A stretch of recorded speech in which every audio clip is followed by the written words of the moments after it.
So Android 14 just kind of got its first developer beta, and it's honestly looking like a pretty decent beta for the first install. Now it's only going to be getting better from here, but I do kind of want to compare it against iOS 16 and kind of showcase some of the main advantages that possibly Android 14 and or iOS 16 could actually have. Now the first things first, Android has always had some cool features like installing its own APK files and sideloading applications, but there is a new feature within Android 14 where it doesn't actually let you install, or basically it's an older version. If there's an older version of an application, it doesn't let you basically install it properly. I think there's going to be ways of going about this, but essentially, if your specific APK file is too outdated, it won't let you install it if it's not through the Play Store, which is kind of annoying because personally, there's a lot of apps that have came out many years ago that, still work, but Google's not going to allow you to actually download them, which is honestly very weird. On iOS, we don't have that capability at all, but with iOS 16, I do like with iOS 16 the new ability of customizing our lock screen. That is a really cool feature that Android hasn't really given us. One UI 5 gave us that feature, which was amazing.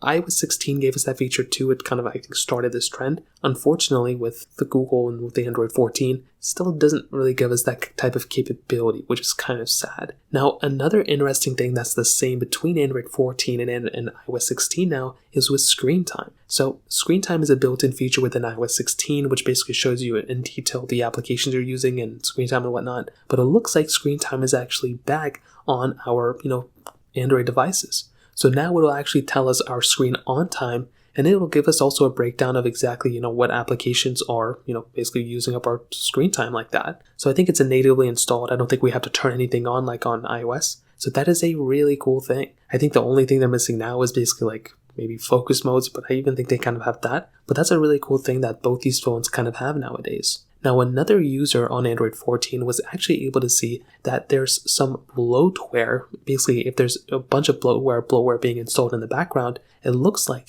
that we now have the ability of essentially uninstalling that specific type of bloatware. Now, I think this is going to be something that's going to come in as like an as-need basis. I don't think it's going to be, instantly like that. But I think that's another really cool thing that we have. And I'm actually going to be, really interested to see how that goes as well. Now, a lot of Android phones and a lot of iPhones are going to be switching over to eSIM. And with iOS 16, I think Apple did actually tune a lot of things over to be more eSIM related than, standard SIM cards. In fact, I think if you don't have an eSIM installed, it kind of gives you like this SOS error message in the status bar. I think that's like my conspiracy behind it. But with the Pixels, there's also a lot of people who are probably using, eSIMs on all Android phones. So because of that, Android 14 did bring this really cool feature of essentially breaking down a lot more reset options when you're going through and, let's say you want to go ahead and, you don't want to do a factory reset. Well, now you can go ahead and reset your mobile network settings, you can reset Bluetooth and Wi-Fi, you can reset app preferences, and you can erase eSIMs as well. I don't know if we have that ability on iOS 16 yet, but that is something that we're going to be I'm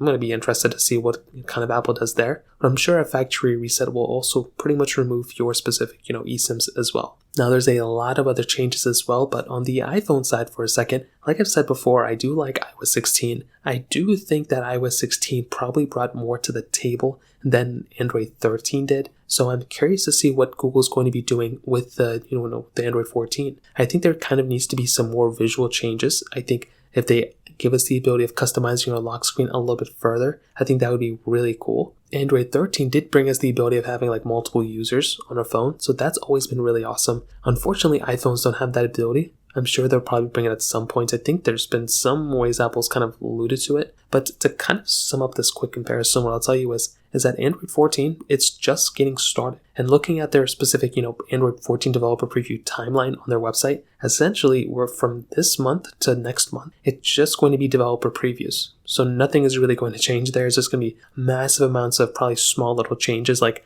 maybe a font change, maybe like a thing changes here. Like it's not going to be crazy. However, in April and May, that's going to be basically when the beta releases. And usually May is when people start talking about it, at least for like the beta 2 or 3. And then the final release probably be around September or August. Usually I think it's around that time. So we're only like a few months out until like an official beta release, which is awesome. So in terms of that kind of covers it up. If you have any other thoughts or questions, let me know in the comment section below. Hit the like button, that would mean so much, but definitely hit that subscribe button. More importantly than everything else, I love every single one of you guys. Hopefully I'll catch you guys in the next video. Peace out till then.